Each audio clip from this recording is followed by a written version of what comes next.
오늘 우리에게 주시는 하나님의 말씀을 봉독합니다. 요한복음 20장 19절부터 23절까지 말씀입니다. 이날 곧 안식 후 첫날 저녁 때에 제자들이 유대인들을 두려워하여 모인 곳의 문들을 닫았더니 예수께서 오사 가운데 서서 이르시되 너희에게 평강이 있을지어다. 이 말씀을 하시고 손과 옆구리를 보이시니 제자들이 주를 보고 기뻐하더라. 예수께서 또 이르시되 너희에게 평강이 있을지어다. 아버지께서 나를 보내신 것 같이 나도 너희를 보내노라. 이 말씀을 하시고 그들을 향하사 숨을 내쉬며 이르시되 성령을 받으라. 23절 말씀 다 같이 합독합니다. 너희가 누구의 죄든지 사하면 사하여질 것이요 누구의 죄든지 그대로 두면 그대로 있으리라 하시니라. 아멘. 하나님의 말씀입니다. 오늘도 하나님의 말씀에 은혜 받으시고 새 힘을 얻으시고 승리하시기를 축복합니다. 우리 한번 다 같이 오른손 주먹 쥐고 외쳐볼까요? 144 전도운동, 144 전도운동. 시작. 144 전도운동. 144 전도운동은 하루에 4번, 한 번에 1분씩 토탈 4분 동안 전도 대상자를 놓고 기도하는 겁니다. 기도로 출발을 하고요. 올해 우리 전도 선교 중점의 해입니다. 2부 때는 또 우리 메릿 선교 단기 선교팀 파송식도 했었습니다. 또 우리 같이 이제 오른손 주먹 쥐고 한 번 더 외쳐봅시다. 가족과 이웃과 열방을 그리스도께로. 시작. 가족과 이웃과 열방을 그리스도께로. 아멘. 예. 지금 코비드 이후에 복음의 퀄리티가 많이 떨어져 있습니다. 선교와 전도는 안 된다고 합니다. 그러나 아무리 형편이 그렇다 할지라도 주님께서 우리에게 주신 사명, 미션이 있습니다. 영원토록 변함이 없는 그 미션을 가지고 나아가는 겁니다. 그래서 특별히 올해만이 아니겠죠. 하나님께서 가장 기뻐하시는 영혼 구원을 위해서 또 이 미션을 가지고 나아갈 때 하나님께서 기쁨을 주실 줄로 믿습니다. C.S. 루이스가 그런 말을 했거든요. Unexpected joy. 그러니까 예기치 않은 기쁨이에요. 그러니까 예기치 않은 기쁨을 우리에게 주신다. 미션을 감당할 때, 또 오늘도 우리가 예배를 드릴 때에 예기치 않은 기쁨, 그 은혜를 주실 줄로 믿습니다. 아멘. 그 사모하는 마음으로 나오시기를 바랍니다. 사랑하는 성도 여러분, 여러분들은 예수 그리스도를 믿으십니까? 아멘. 예수님을 우리가 믿습니다. 그런데 정말 많은 사람들이, 교회 다니는 사람, 이런 사람들이 예수님을 내가 믿는다고 표현을 합니다. 그런데 이 믿음은 천차만별입니다. 그러니까 어떤 사람은 믿는다고 하는데 2000년 전에 살아계셨던 예수님을 믿습니다. 어떤 분은 이 무덤에 계신 예수님 믿습니다. 그런데 무덤에 계신 예수님만 믿는 거예요. 아직까지 무덤에 계시죠. 그러니까 우리가 예수님을 믿는다고 할 때 우리가 잘 생각을 해야 합니다. 내가 어떤 예수님을 믿고 있는가. 여러분, 예수님을 믿는다고 할 때에 많은 관심사가 있을 수 있습니다. 그런데 절대로 놓치지 말아야 될 믿음이 있습니다. 너무나도 중요한 믿음이에요. 힘주어서 강조해야 될 그런 믿음입니다. 꼭 필요한 믿음이 있어요. 그것이 뭘까요? 한번 따라서 해보실까요? 나는 부활하신 예수님을 믿습니다. 나는 부활하여 살아계신 예수님을 믿는다라고 하는 겁니다. 여러분, 우리가 2023년도 지금 4월달을 살아가고 있습니다. 우리 지난주에 부활절 예배를 드렸죠. 그러니까 현재 이 4월을 살아가고 있는 우리에게 가장 필요한 예수님은 어떤 분이신가? 부활하신 예수님, 살아계신 예수님. 부활하여 살아계시다면 지금도 나와 함께 하시는 예수님, 그 예수님을 믿는 겁니다. 여러분, 무덤 속에 계신 예수님을 믿는 신앙인과 부활해서 나와 함께 하시는 그 예수님을 믿는 신앙인의 태도가 완전히 다릅니다. 똑같은 예수님을 믿는다고 하지만 아직 무덤 안에만 계시는 그 예수님을 믿어요. 아직 예수님이 부활하지 않았구나. 그 얼굴에 근심이 있어요. 그 얼굴에 두려움이 있는 겁니다. 그런데 부활하신 예수님을 믿어요. 그런데 그 부활하신 예수님, 살아계신 하나님, 지금도 나와 함께 하시는 그 예수님을 믿으면요, 그 염려와 근심은 온데간데 없이 사라지는 겁니다. 얼굴에 생명꽃이 활짝 피어 있어요. 삶의 태도가 다른 겁니다. 부활해서 살아계시는 예수님을 만나는 사람은 어려운 일을 만나잖아요. 우리는 살아가면 누구든지 어려운 일을 만납니다. 근데 어려운 일을 만난다 할지라도 내 안에 주님이 살아계시기 때문에 나에게는 소망이 있어. 나는 하면 돼. 아무리 산이 높다 할지라도 내가 그것을 넘어갈 수 있어. 넘지 못할 산이 어디 있겠는가? 부활해서 살아계신 주님께서 나와 함께 하시기 때문에 그런 겁니다. 내 앞에 바다가 있어요. 내 앞에 있는 바다가 갈라질 것이다. 갈라지지 않더라도 그 바다 위를 걸어가게 하실 것이다. 누가? 살아계신 하나님, 지금도 나와 함께 하시는 주님, 그 주님이 지금 나와 함께 하신다고 한다면은 맞습니다. 여러분들은 부활해서 살아계신 주님을 믿고 있는 겁니다. 똑같은 예수님이시지만 어디에 계신 예수님을 믿느냐에 따라서 이토록 우리의 삶, 여러분의 삶의 태도를 바꾸어 놓는 것입니다. 우리가 믿는 예수님은 무덤에 계신 예수님이 아니라 부활해서 살아계신 하나님, 나와 함께 하시는 예수님이심을 믿습니다. 그렇죠? 주님은 지금도 부활하세요. 오늘 요한복음 시리즈 41번째입니다. 작년에 요한복음 강해 설교를 하다가 이제 주님께서 또 마음을 주셔서 에베소서 강해 설교를 했고요. 그래서 오늘부터는 부활절 이후로 이제 전하려고 미뤄놓았던 그런 요한복음의 마지막 부분들을 이제 마칠 때까지 전하겠습니다. 오늘은 19절에 보시면 제자들의 모습이 나옵니다. 19절에 이렇게 묘사가 되어 있어요. 19절에 이날 곧 안식 후 첫날 저녁 때에 제자들이 유대인들을 두려워하여 모인 곳의 문들을 닫았더니, 지금 제자들의 모습이 심상치 않습니다. 이제 굉장히 지금 무서워하고 있어요. 굉장히 지금 두려워하고 있는 겁니다. 왜 두려워할까요? 지금 제자들에게는 예수님은 부활하셨음에도 불구하고 아직 부활의 소식이 제자들에게 전달되지 않은 겁니다. 그러니까 전달되지 않으니까 지금 이들이 믿고 있는 예수님은 아직까지도 무덤 속에 계시는 예수님이에요. 무덤 속에 계시는 그 예수님을 믿고 있으니까 그때 찾아오는 것이 뭐냐면 두려움입니다. 두려움이 찾아왔어요. 두려움이 찾아오니까는 이 제자들의 반응이 뭐냐면 거기 19절에 보면 마지막 중간 부분에 그 문을 꼭꼭 잠그고 있는 겁니다. 모든 문들을 닫았어요. 여기 문이라고 하는 것이 단수가 아니라 복수예요. 모든 문들이 현관문뿐만 아니라 창문이라고 하는 창문은 다 지금 닫아놓고 있는 겁니다. 얼마나 두려웠으면. 지금 이들이 두려워하는 것은 뭘까요? 이들이 두려워하는 것은 무슨 환경 때문에 두려워하는 것이 아니에요. 무슨 건강 때문에 두려워하는 것도 아닙니다. 날씨가 우중충하기 때문에 내가 어떻게 해야 되는가, 그것 때문에 두려워하는 것이 아닙니다. 19절에 보면 왜 두려워하는가? 유대인들이에요. 거기 19절에 나오죠. 유대인들을 두려워하여. 그러니까 유대인은 사람이잖아요. 지금 사람을 두려워하고 있는 겁니다. 사람을 두려워하니까는 나오지를 못하고 있는 겁니다. 여러분, 예수님이 무덤에 계시다고 생각을 하면요, 사람이 무서운 거예요. 나 저 사람 무서워 죽겠어. 나 저 사람 무서워서 나 나오지 못하겠어. 나 저 사람 무서워서 교회에 나오지 못하겠어. 나 저 사람 때문에 저 사람 무서워서 나 함께 하지 못하겠어 하는 겁니다. 이게 뭐냐면은 아직까지도 예수님은 무덤에 계셔. 부활하신 예수님이 아니야. 무덤 속에 계신 예수님을 믿고 있는 겁니다. 그래서 두려움이 찾아오는 거죠. 문을 꼭꼭 잠궈 버린 겁니다. 여러분, 제자들이 제일 먼저 했던 일이 문부터 닫는 것처럼 우리 믿는 사람들 가운데에도 아직까지도 부활하신 예수님을 믿는 것이 아니라 무덤 속에 계시는 그 예수님을 믿기 때문에 내 문을 꼭꼭 잠그고 있는 사람들이 있어요. 사람을 만나는 것이 두렵습니다.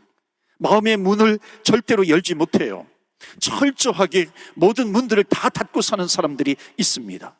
나에게 이런 상처가 있는데, 나에게 이런 아픔이 있는데 이것을 괜히 오픈했다가 내가 뒷감당을 어떻게 감당하겠는가?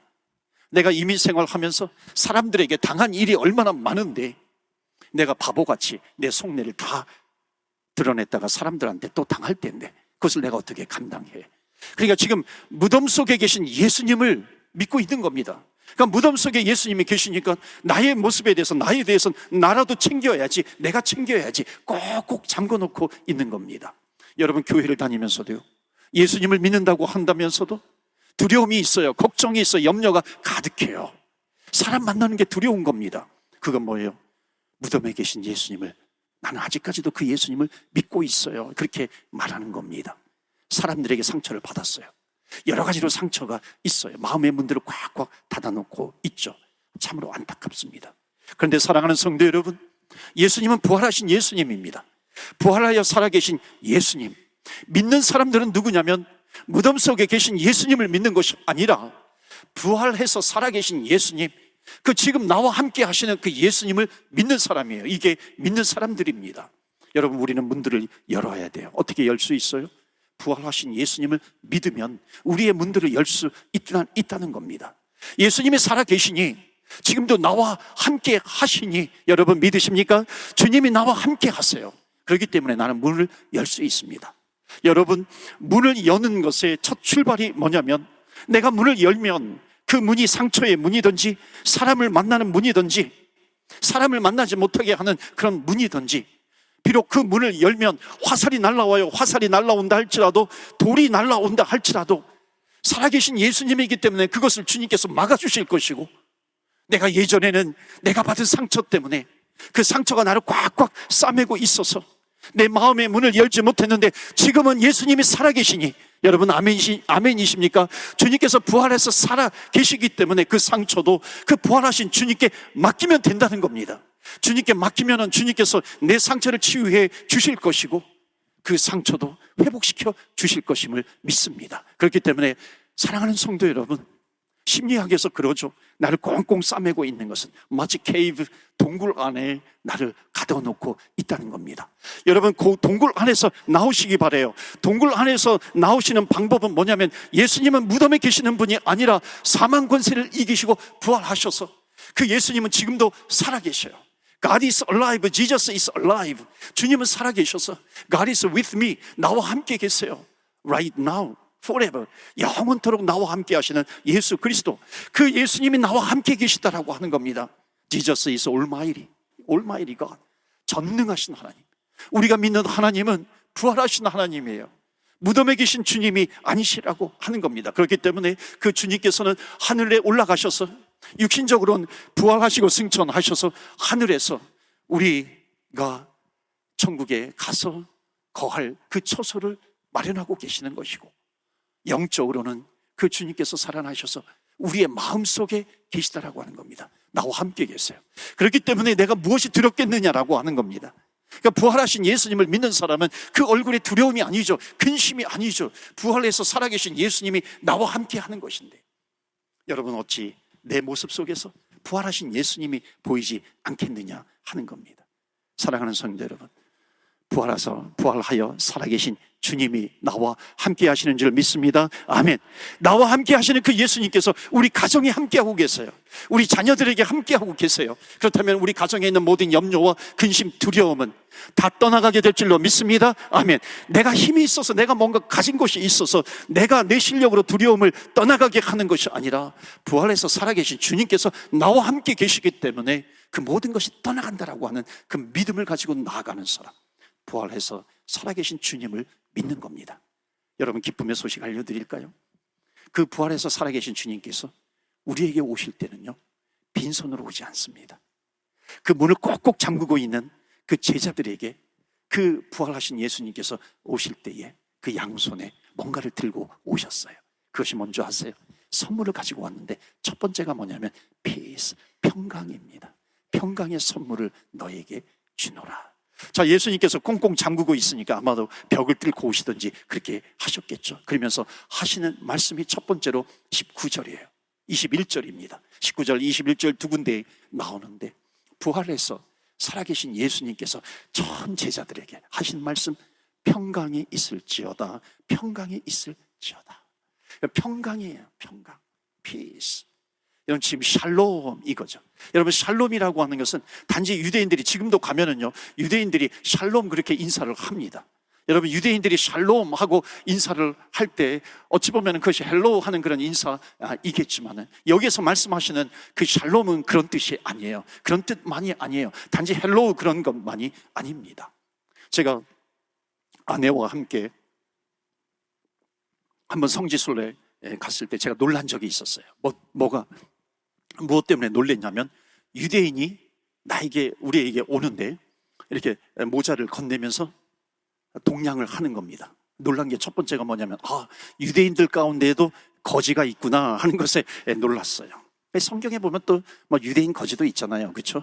바디메오 같은 경우도 거지죠. 또 하나는 뭐냐면, 이 거지가 히브리어를 굉장히 잘하네 하는 것 때문에 놀란 겁니다. 히브리어를 너무나도 잘해.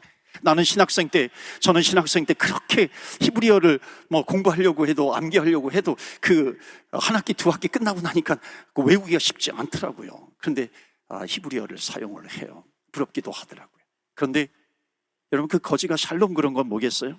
하나님의 평강이 임해서 당신의 주머니를 열어서 나에게 한 푼 주세요 하는 그런 샬롬이겠죠. 여러분, 그런데 예수님께서 제자들에게 하신 그 샬롬, 그것은 단지 헬로 그런 것이 아니에요. 예수님께서 하신 이 샬롬, 이것은 이제 샬롬이 너희에게 임했으니, 평강이 너희에게 임했으니까, 샬롬이 너희에게 임했으니까 너희에게 있는 모든 두려움, 염려, 근심, 무서움, 그것이 다 떠나가게 될 것이다 하는 겁니다. 하나님의 평강이 임해요. 샬롬이 임하니까, 하나님 정말 나에게 있는 염려와 근심이 있는데 이것을 주님께서 다 가져가실 줄 믿습니다. 여러분, 살아계신 주님을 믿는 것은 바로 이런 믿음이에요. 그러니까 샬롬, 주님께서 주신 샬롬이라고 하는 겁니다. 두려움이 싹 사라져요. 두려움이 사라지는 그 근거가 뭐냐면은, 세상에서는 뭔가 다른 것이 와야, 어떤 결과물이 와야 두려움이 사라집니다. 기쁨이 와요. 평강이 오게 됩니다. 그런데 여기에 주님께서 주시는 샬롬, 이것이 오니까는 그 두려움이 샬롬, 평강으로 바뀌게 됩니다. 여러분, 샬롬이 언제 깨지냐면요, 이 예수님의 제자들이 한 번은 주님과 함께 배를 타고 갑니다. 배를 타고 가는데 그 배에 예수님이 계셔요. 그런데 풍랑이 입니다. 풍랑이 일 때에 그 풍랑을 바라보니까 두려워하는 겁니다. 그러니까 예수님을 바라보니까 평강이 찾아옵니다. 여러분, 우리가 왜 평강이 깨지나요? 비즈니스 때문에 깨져요. 직장 때문에 깨져요. 가정 때문에 깨져요. 들려오는 소식 때문에 깨지는 겁니다. 여러분, 여러 가지 때문에 내 평강이 깨지잖아요. 그런데 그 샬롬이 깨졌는데 그것 때문에 사람을 찾아가는 것이 아닙니다. 그 평강이라고 하는 것은 뭐냐면, 먼저 주님 앞에 나와, 하나님, 주님, 이 마음속에 샬롬을 주시옵소서, 평강을 허락하여 주시옵소서. 여러분, 샬롬을 찾아내는 것은 뭐냐면, 부활하여 살아계신 주님 앞에 다가오는 겁니다. 주님 앞에 구해야 돼요. 주님 앞에 구하면은 주님께서는 무덤에 계시는 것이 아니라 살아 계시는데, 그럼 제자들에게도 샬롬, 샬롬, 샬롬 그러는 겁니다. 살아계신 주님께서 다가오십니다. 여러분, 살아계신 주님께서 다가오시니까요, 샬롬 인사를 해요. 진심으로 하나님의 평강이 너희들에게 임하기를 원한다. 여러분, 하나님의 평강이 여러분에게 임하기를 주의 이름으로 축원합니다. 아멘. 하나님의 평강이 임하는 사람들은요, 그 평강을 또 전합니다. 옆에 분들한테 한번 인사해 주세요. 샬롬 한번, 여러분 진심으로 마음을 담아서 정말 주의 평강이 임하기를 원합니다. 샬롬, 샬롬, 샬롬. 당신 주머니에 있는 것을 나에게 주세요, 그런 마음이 아니라 샬롬, 하나님의 평강이 임하기를 원합니다. 여러분, 샬롬이요, 단어 한 단어이지만은 발음하는 게 쉽지가 않습니다. 이게 잘못하면은요, 이상한 발음이 돼요. 살롬, 살롬 그렇게 됩니다. 놈자가 되어 살롬이어야 되는데 놈 됩니다. 그런데 살롬 얼마나 좋아요. 또 살롬, 이것도 괜찮아요. 왜냐하면 부활하여 살아계신 주님이 나와 함께 하는데, 나는 죽을 사람이 아니라 나는 살롬이에요. 살롬, 샬롬, 하나님의 평강이 나에게 임한 줄로 믿습니다. 주님께서 오실 때 첫 번째로 주신 선물이 뭐냐면 샬롬, 평강입니다. 두 번째는 뭐냐면 기쁨이에요. 기쁨의 선물을 주셨어요. 20절에 보니까는 이 말씀을 하시고 손과 옆구리를 보시니 제자들이 주를 보고 기뻐하더라. 그러니까 제자들이 기뻐해요. 주님께서 한 손에는 기쁨, 또 한 손에는 평강, 또 한 손에는 기쁨을 주십니다. 여러분, 평강이 나에게 임했는데 기쁨이 찾아오지 않겠어요? 두려움이 나가요. 나에게 기쁨이 찾아옵니다. 두려움이 들어와요. 기쁨이 나가는 겁니다. 샬롬이 들어와요. 두려움이 나가는 것이죠. 두려움이 없는 마음, 그럼 기쁨이야 자동적으로 나에게 다가오는 겁니다. 세상이 주는 기쁨이 있어요. 그것은 뭐냐면 뭔가 이렇게 보이는 결과가 있어야 됩니다. 내가 새 차를 샀어요. 그러니까 내가 기쁜 겁니다. 내가 뭐 어떤 새로운 뭔가 집을 샀어요. 기쁜 겁니다. 명품을 샀어요. 기쁜 거예요. 집을 사면 기쁜 거잖아요. 그래서 세상이 주는 기쁨은요, 철저하게 인과응보입니다. 결과가 있어야 그 결과에 대한 반응으로 내가 기쁜 거죠. 뭐 해서 기쁘다, 뭐 해서 기쁘다, 내가 무엇을 사서 기쁘다 한 거죠. 그런데 주님께서 주시는 기쁨은 세상이 줄 수 없는 기쁨이에요. 그 세상이 줄 수 없는 기쁨은 무엇인가? 하나님께서 나에게 주시는 기쁨이에요. 그러니까 이 기쁨은 뭐냐면 기쁨을 먼저 주시는 겁니다. 기쁨을 먼저 주시면 그 기쁨을 가지고 믿음으로 기다리면 그 다음에 결과를 나중에 주시는 그 기쁨이죠. 여러분, 예수님께서 오실 때 먼저 주시는 것이 뭐예요? 기쁨입니다. 기쁨을 회복시켜 주시는 겁니다. 이 기쁨을 누가 주세요? 주님이 주시는 거죠. 여러분, 세상의 기쁨은요, 어떤 결과, 로또 같은 것, 이런 것을 당첨이 돼야 어떤 보이는 결과가 있어야 이 결과를 보니까 내가 기쁘다 하는 겁니다. 그런데 주님의 방법은 반대예요. 거꾸로입니다. 기쁨을 먼저 주시는 거예요. 기쁨을 주셨으니 믿음을 가지고 내가 기다리다 보니까 응답이 오는 겁니다. 여러분, 응답은 반드시 와요. 주님께서 주시는 이 기쁨은요, 정말 도무지 우리 인간의 입술로 설명할 수 없는 그런 기쁨이에요. 미스테리입니다. 주님이 주시는 기쁨, 어찌 보면 허락 없이 나에게 다가오는 기쁨. 그래서 C.S. 루이스가 뭐라 그랬다고요? Unexpected joy, 예기치 않은 기쁨이 나에게 오는 겁니다. 이 예기치 않은 기쁨은 just joy예요. 조건 없는 기쁨이 나에게 옵니다. 뭔가 이유가 있어서, 결과가 있어서 기뻐하는 것이 아니에요. 지난주에 전도 세미나를 했는데 많은 분들이 참여해 주셔서 감사했어요. 그때 이제 끝나고서 장로님하고 우리 강사님하고 식사를 하는데, 그때 한 장로님이 그런 얘기를 하세요. 아마 이런 얘기였어요. 나는 이런 전도와는 상관이 없다고 생각을 했대요. 이런 게 이게 될까 안 될까, 이게 될까? 난 안 된다고 생각을 했다는 거예요. 그런데 하고 보니까는 이게 되는구나. 그러면서 그 얼굴에 보면 신비로운 기쁨이 찾아오는 거예요. 신비로운 기쁨이 있었다는 겁니다. 그러니까 쏟아지는 비가 있었잖아요. 그러니까 세미나 할 때는 비가 와요. 전도지 들고 나가니까 비가 딱 그치더라고요. 마치 하나님께서 정말 너희들 물러나지 말아라 힘주시는 것 같은 거예요. 그래서 전도하고 나니까는 언제 비가 왔냐는 듯이 또 비가 멈춰지는 겁니다. 또 나중에 일련의 간증들을 보면은 아직까지 보이는 결과가 없잖아요. 우리 손에 거두는 그런 결과가 아직 없어요. 눈에 보이는 결과가 잡히지 않는다 할지라도 하나님께서 주시는 기쁨이 10년 가운데 가득한 겁니다. 어느 분은 신방을 했는데 기침이 멈추질 않아요. 몇 년 동안. 얼마나 걱정이 돼요. 두려움이 찾아오죠. 엄습하죠. 그런데 신방을 가서 이렇게 예배를 드리는데, 찬양을 하는데, 나중에 이분이 고백을 하는데 뭐라고 고백을 하냐면, 목사님, 제가 기침이 끊어지지 않고 정말 이제 병원에 가면은 또 심장, 폐, 렁 이런 부분에 대해서 얼마나 어떤 병일까 그런 마음을 가지고 있는데, 놀랍게도 찬양을 하고 말씀을 읽으니까는 나에게 찾아오는 것이 기쁨이래요. 기쁨이 나에게 찾아오더라라고 하는 겁니다. 어떤 결과가 있었나요? 그 병이 나았나요? 아니에요. 아직 낫지 않았어요. 그럼에도 불구하고 하나님께서 주시는 기쁨이 있다는 겁니다. 여러분, 우리 믿는 자들에게 주시는 하나님의 응답은 뭐냐면 기쁨을 먼저 주세요. 기쁨을 주시면은 내가 그 기쁨을 가지고 계속해서 믿음으로 기다리면 하나님께서 반드시 결과를 주신다라고 하는 겁니다. 아직까지 눈에 보이는 결과가 잡히지 않는다 할지라도. 그래서 우리가 찬양하잖아요. 이 기쁨, 이 기쁨, 누가 주신 것? 주님이 주신 기쁨이에요. 주님이 주신 이 기쁨이라고 하는 겁니다. 뭐가 되어서가 기쁜 것이 아니라 이유를 알 수 없어요. 출처도 알 수 없어요. 왜 임했는지 몰라요.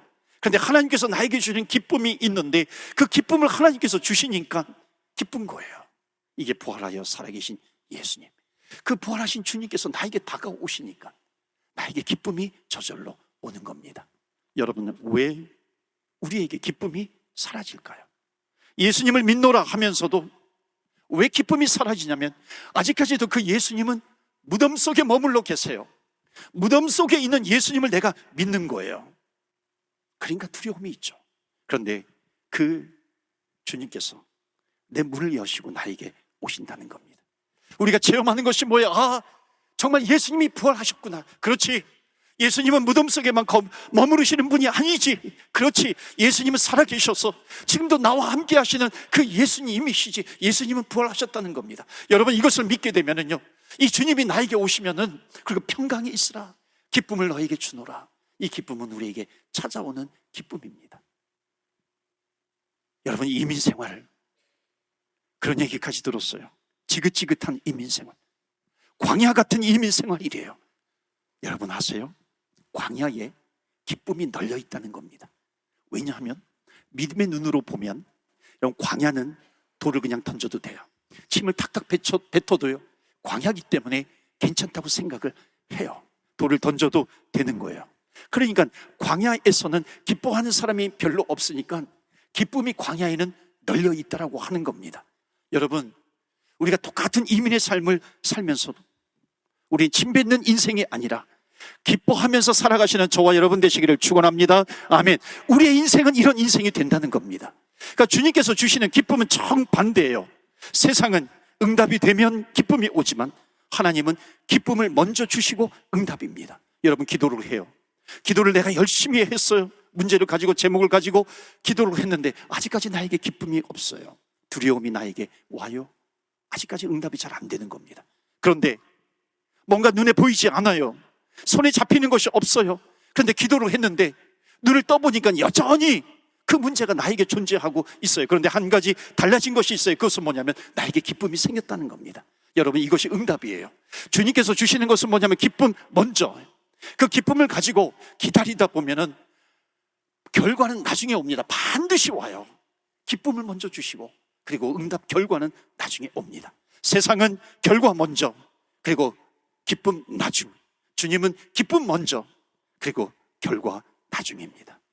아무것도 된 일이 없어요. 그런데 주님 앞에 나와 기도하면 뭔가 자신감이 생겨요. 소망이 생기고 확신이 생기고 기쁨이 생기는 겁니다. 응답이 되는 것이죠. 그래서 빌립보서에 보면 너희는 아무것도 염려하지 말고 오직 모든 일에 기도와 간구로, 오직 모든 일이에요. 기도와 간구로 너희 구할 것을 감사함으로 하나님께 아뢰라. 여러분, 하나님께 아뢰으면 하나님께서 바로 응답을 주셨나요? 그렇지 않죠.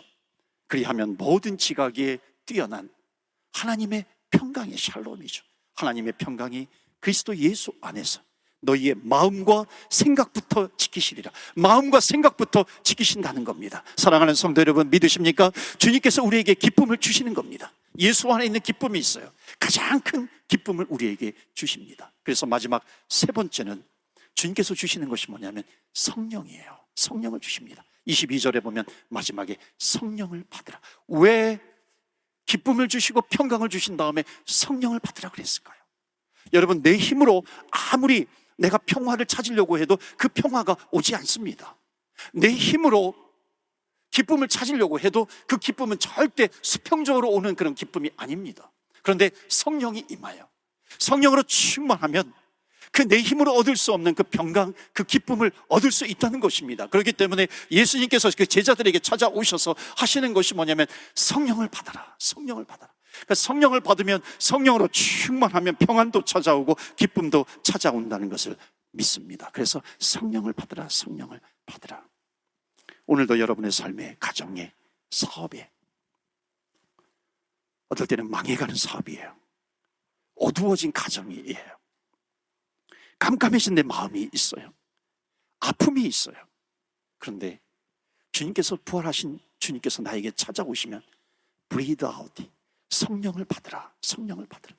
성령이 나에게 임하면 말할 수 없는 기쁨이 찾아오고 평강이 찾아온다. 저와 여러분의 가정 안에 어떤 두려움이 있습니까? 염려가 있고 근심이 있어요. 세상이 주는 염려와 근심이 있습니까? 주님은 부활하여 살아계세요.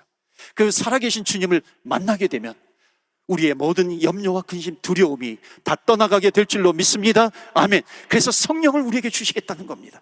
성령 충만해라 말씀하시죠. 여러분, 예수님은 어디에 계신가요? 내가 믿는 예수님 아직까지 무덤에 계시나요? 무덤에 계시면요, 그 앞에서 엉엉 울면서 통곡해요. 그렇게 통곡하면서 울면서 살아가는 그 인생이 우리의 인생인가요? 아니면 예수님은 지금 부활하여 살아계세요. 부활하여 살아계시기 때문에 내가 주님, 부활하신 그 주님을 붙들고 주님의 그 능력의 손으로 나를 붙들어 주시고 그 주님께서 나를 인도해 주시는 것을 믿으십니까? 이 믿음이 있다면 우리는 부활하여 살아계신 예수님을 믿는 겁니다. 예수님은 부활하셨음을 믿습니다. 아멘. 그 부활하신 주님을 붙잡고 오늘부터 부활의 영광으로 힘있게 살아가시는 저와 여러분 되시기를 주 예수 그리스도 이름으로 축원합니다. 아멘. 주 예수 그리스도 무덤에 계신 주님이 아니라 부활하셔서 지금도 살아계시고 우리와 함께하는 줄 믿습니다. 아멘. 우리 성전을 떠나가기 전에 우리 한번 마지막으로 기도합니다. 기도할 때 나를 돌아보면 좋겠습니다. 내가 어떤 예수님을 믿고 있는가? 내가 어떤 예수님을 믿고 있는가? 그것이 내 얼굴에 쓰여 있지 않습니까? 내 어깨에 쓰여져 있지 않습니까? 내 입술에 쓰여져 있지 않습니까? 무덤 안에는 예수님 안 계세요. 이미 예수님은 부활하셨다는 겁니다. 예수님이 부활하셨기 때문에 내가 무엇을 두려워하랴? 주님께서 나와 함께 하시니 하나님이 오늘도 이 말씀을 통해서 내 안에 그 부활의 신앙이 회복되게 하여 주시옵소서. 어두움에 하나님, 두려움에, 근심에 성령의 바람이 불게 하여 주시옵소서. 그 가정에 불게 하여 주셔서 하나님, 그래서 샬롬이 임하고 평강이 임하고 기쁨이 임하게 하여 주시옵소서. 우리 다 같이 주여, 주의 이름 한번 부르며 기도하며 나아갑니다. 주여,